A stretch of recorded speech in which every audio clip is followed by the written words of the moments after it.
This story, chilling in its tragedy and strangeness, began quite ordinarily. In 2008, at a basketball game, Romekia Sims met James Lee. He was working as a security guard at the event. A few exchanged glances, a casual conversation, and so their acquaintance began. The following days were filled with dates and conversations, and soon, romantic feelings blossomed between the young couple, growing into a serious relationship. They both lived in Clinton, a small town with a population of just over 40,000 in Maryland. However, the couple's life was not without its clouds. By the end of 2010, when Romekia discovered she was pregnant, their financial situation left much to be desired. Romekia was still living with her mother, Vantasha Sims, while James shared a modest apartment with a friend. Despite these daily struggles and instability, the news of an impending child brought them joy and hope for the future. They were full of enthusiasm for this new stage in life, though they were aware of the challenges ahead. In August 2011, a long-awaited event occurred in Romekia and James's lives. Their son, G. Lee, was born. The boy, referred to in some sources as Giri or G. became the center of his parents' universe from birth. He was described as an extremely active and energetic child who loved to play and spend time with his family. He grew quickly, filling their home with laughter and movement. By 2013, positive changes were on the horizon for the young family. James managed to rent a small two-bedroom apartment in La Plata, also in Maryland. This event was an important milestone. Romekia, James, and little Giere could finally live together, under one roof, as a complete family unit. At that time, Giere was only 2 years old. He was very close to his older cousin, who became his best friend. The boys would spend hours playing together, whether it was soccer or video games, sharing the joys of childhood. The family was very happy in their new home. Romekia, besides caring for her son, hadn't given up on her ambitions. She was attending university and dreamed of one day graduating and becoming a teacher. For a while, it seemed their life was settling down and the future looked stable and full of hope. Giere grew up in an atmosphere of love and attention, surrounded by his parents' care. The family idyll, however, was short-lived.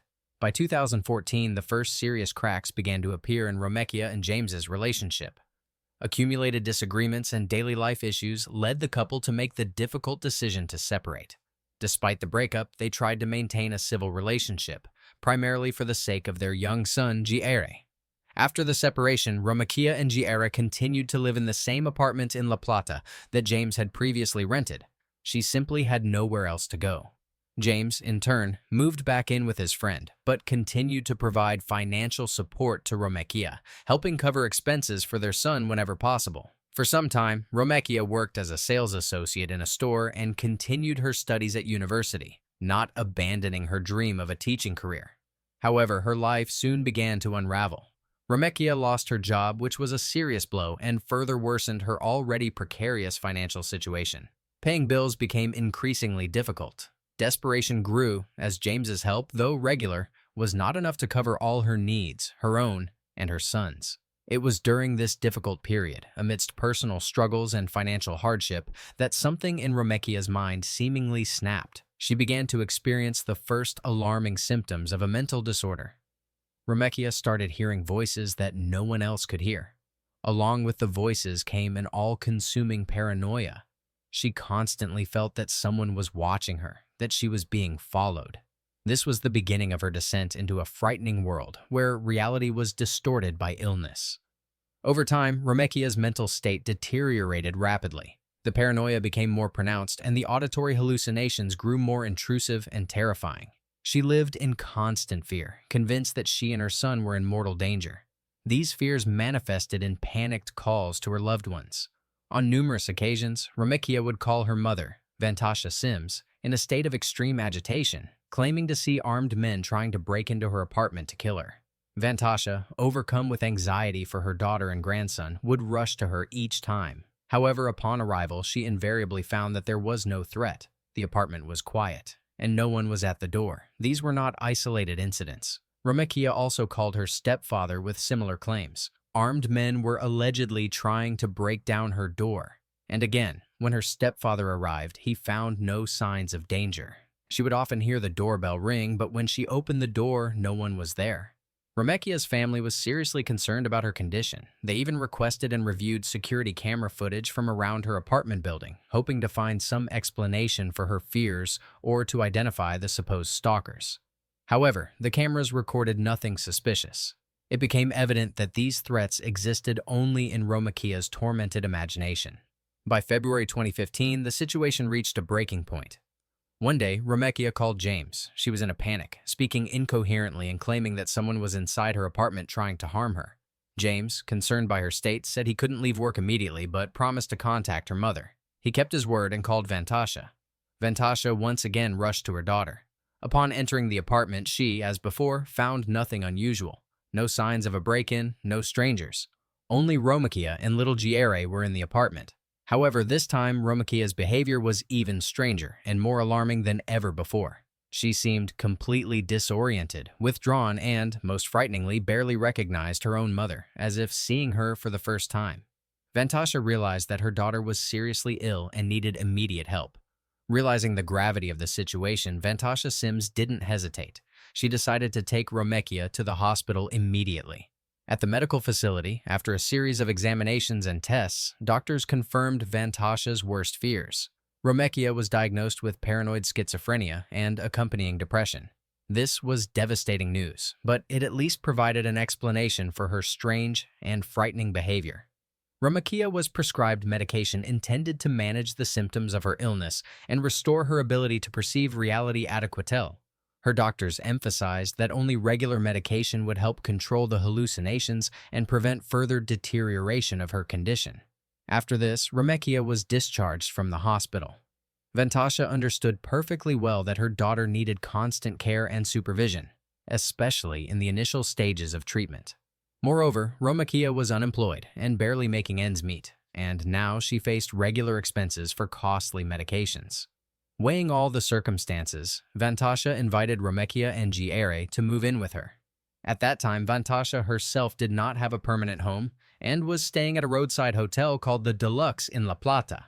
The conditions there were far from ideal, but it seemed the best option in the złożona sytuacji. However, living together did not bring peace to their relationship. Soon after Remekia moved in, frequent and heated arguments began between her and her mother. Hotel neighbors later reported often hearing loud shouts coming from their room. Remekia's behavior remained unpredictable, and at times, according to police records, she became physically aggressive towards her own mother. Some reports also mention that little Giere was subjected to mistreatment by his mother during this period. Despite these extremely strained relations and constant conflicts, Vantasha, driven by maternal love, invariably tried to help Remekia in any way she could and support her in her struggle with the illness. Despite Vantasha's efforts, life under one roof at the Deluxe Hotel became increasingly unbearable. In February 2015, shortly after Remekia moved in, another fierce argument broke out between her and her mother. After this conflict, Remekia made an impulsive decision. She would no longer live with Vantasha. Gathering some of her belongings and taking little Giere with her, she left the hotel and got into a taxi, intending to go to the apartment where James lived with his friend. Remekia hadn't warned James about her sudden arrival or the fight with her mother. Therefore, Vantasha herself called James to inform him of what was happening and that Remekia and her son were on their way to him. Hours passed, but Remekia still hadn't arrived at James's place. Worried about her long absence and knowing her unstable condition, James got in his car and decided to drive the likely route the taxi would have taken from the Deluxe Hotel to his home. His worst fears were confirmed. Along the way, James discovered something that made his heart sink with dread. As it later turned out, during the taxi ride, Remekia had another episode triggered by her illness. In the paranoid delusion that gripped her, she believed they were being chased. Not fully aware of her actions, Remekia opened the door of the moving taxi and jumped out onto the road, tightly clutching Giere. James found her wandering aimlessly along a busy highway. Little Giere was in her arms. It was already nighttime, and the weather was freezing. The child was barefoot, wearing only a thin pair of pajamas, and his little body was shivering uncontrollably from the cold. A little further down the road, James found Remekia's abandoned purse and other belongings. Without delay, he took Remekia and their son to the nearest hospital to ensure they were unharmed and to get necessary help. At the hospital, Remekia once again received medical attention and was given medication to manage her schizophrenia symptoms. It was also confirmed that she hadn't been taking her prescribed medication for a long time, which had led to this dangerous episode. This incident was the last straw for James. He finally realized that Romakia's mental state posed a serious threat not only to herself, but, most terrifyingly, to their young son. In March 2015, firmly resolved to protect Jair from the instability caused by his mother's illness, James Lee filed for full custody of his son. In his petition, he stated that Romakia was mentally unfit to provide proper care and safety for the child. The court hearing on this matter took place in May 2015. During the hearing, James presented evidence, including the facts of Romakia's 2 previous hospitalizations, which occurred while Jair was with her. However, to his profound disappointment and despair, the judge, in his opinion, did not take his concerns seriously enough. Despite all the arguments presented, the judge ruled that both James and Romakia were fit to care for Jair. As a result, James had no choice but to agree to a shared custody arrangement. Jair would spend 1 week with his father and the next with his mother. Despite the court's decision on shared custody and the clear need for constant medical supervision, the tragic chain of events continued its relentless progression. On May 18, 2015, just a few days after the court hearing, Romakia Sims once again independently stopped taking her prescribed antipsychotic medication.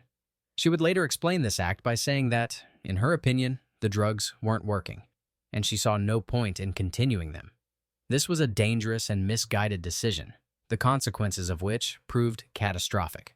Her mother, Vantasha, did not immediately notice that her daughter had stopped taking her medication, perhaps due to their ongoing strained relationship, or because Romakia concealed this fact.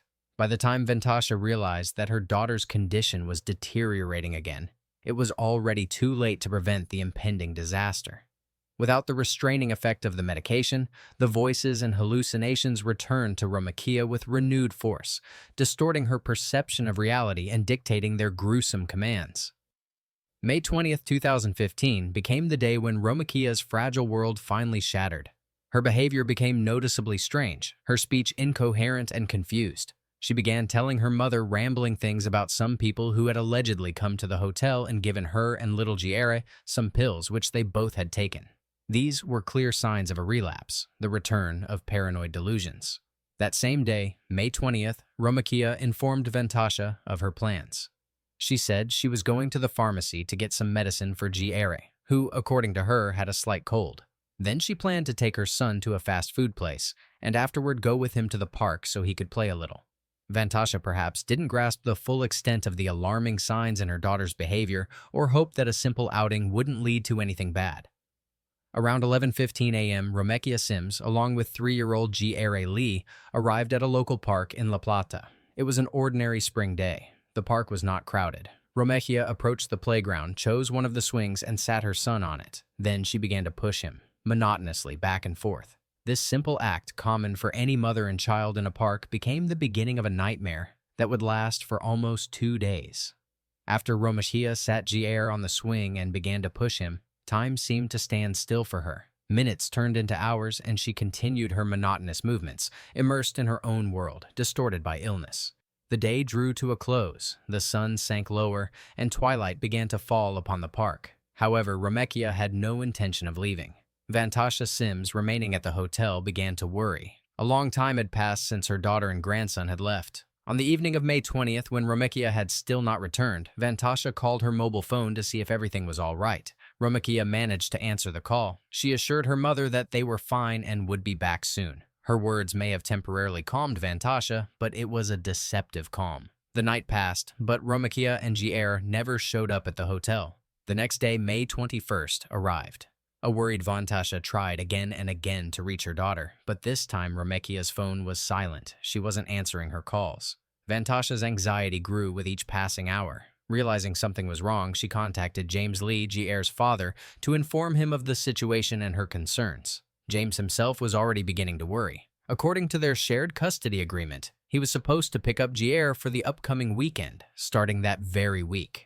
He too had been trying to contact Romakia to arrange a time and place to meet, but all his calls went unanswered. The last time he had spoken to her, she had promised to bring Jair to him. Now, she had disappeared and was not responding to any communication.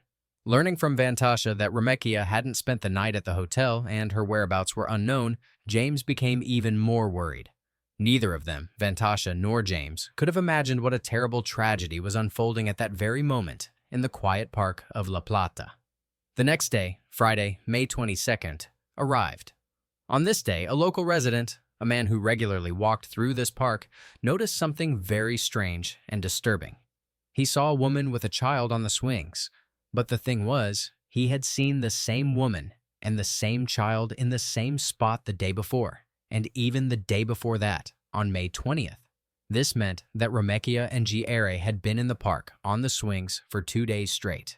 The man found this extremely unusual and suspicious.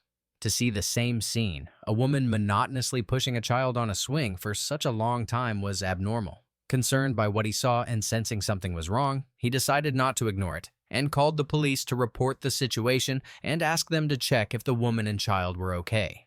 Upon receiving the report from the concerned passerby, police officers immediately went to the La Plata Park to investigate the situation. When the officers arrived at the scene, they saw exactly the picture the caller had described. A woman, Remekia Sims, was by the children's swings and continued to mechanically push her young son, Giere. She seemed oblivious to her surroundings, completely absorbed in this action. The weather on that day, May 22nd, was cold. The air temperature had dropped below 50 degrees Fahrenheit, which is about 10 degrees Celsius, and a piercing cold was palpable, especially for a small child who had been outdoors for so long. As the officers approached, their attention was immediately drawn to the boy's condition. 3-year-old Giere sat on the swing completely still. His little body was cold to the touch and showed no signs of life. With an experienced eye, the police officers quickly realized they were dealing with a tragedy. The little boy was dead. This horrific discovery shocked even seasoned law enforcement officers. Remekia, apparently, had continued to push her son's lifeless body for many hours, if not longer, after his death. When the officers began to gently question Remekia about what had happened, her explanations were frightening and indicated the depth of her mental disorder. She said she heard voices. These voices, according to her, gave her clear instructions. She had to keep pushing Giere on the swing and under no circumstances stop. The voices instilled in her that if she stopped pushing her son or tried to take him off the swing herself, something terrible would happen, some unspecified but dreadful catastrophe. Remekia claimed the voices told her to wait until someone else came and took Giere off the swing. Obeying these intrusive hallucinations, she spent almost 2 days in the park without food, without sleep, relentlessly carrying out the gruesome command that sounded only in her head.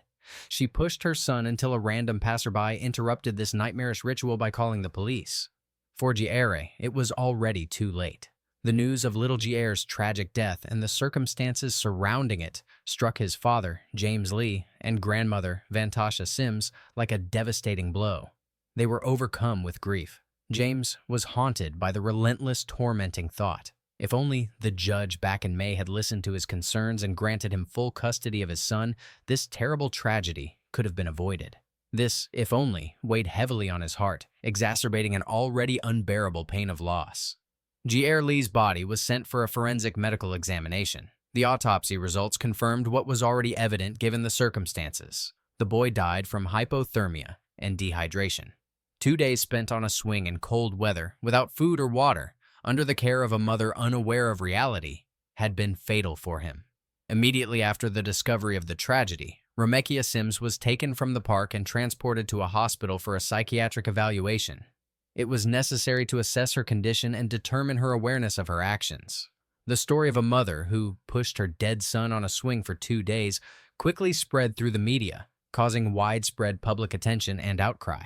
People were shocked and couldn't believe such a thing could happen. The case was described as one of the most heartbreaking and bizarre in recent criminal history. Little Giere, who was only 3 years old, was buried a few days later. The farewell ceremony was attended by a small circle of grief-stricken family and friends. Remekia Sims remained under medical supervision in the hospital until her trial began. Her trial took place in February 2016. She faced serious charges. During the court hearing, Remekia pleaded guilty to involuntary manslaughter of her son.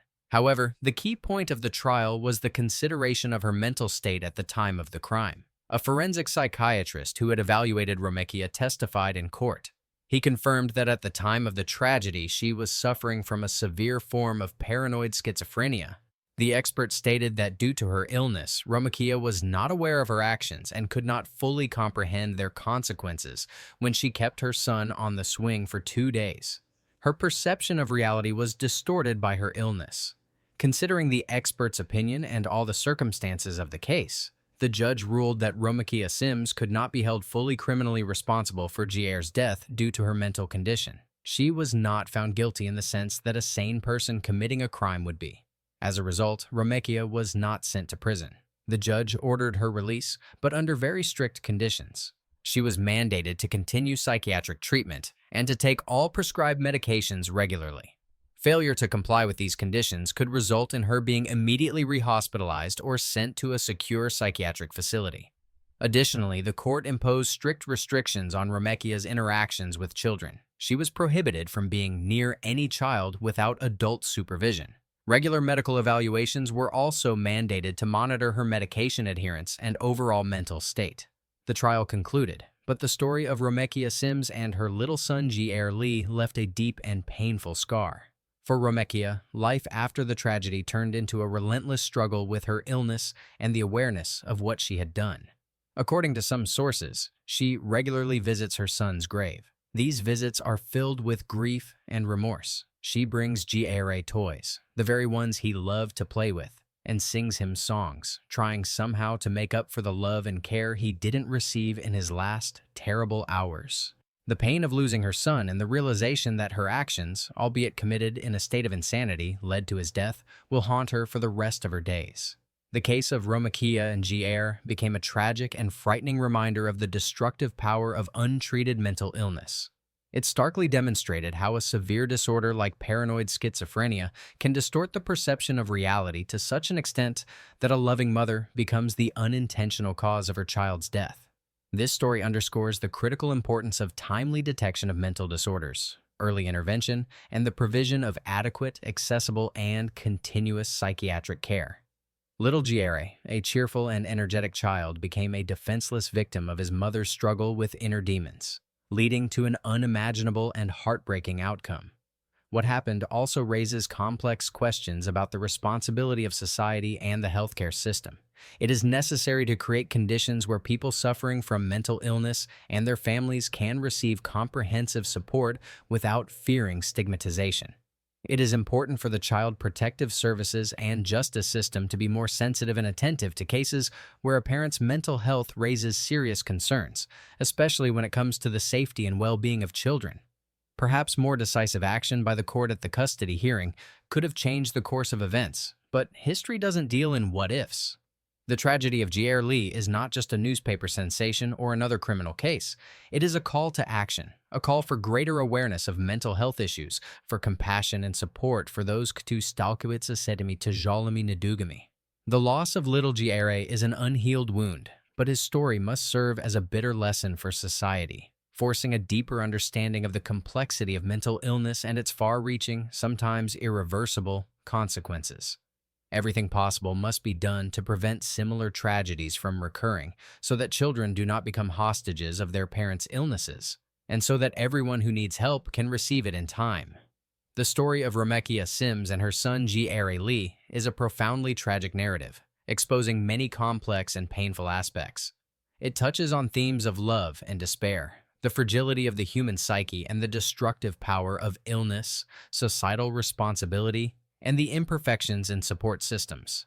The case of Romekia Sims and little Jier Lee remains a grim testament to the irreparable consequences that can result from the combination of severe mental illness and the lack of timely, comprehensive help.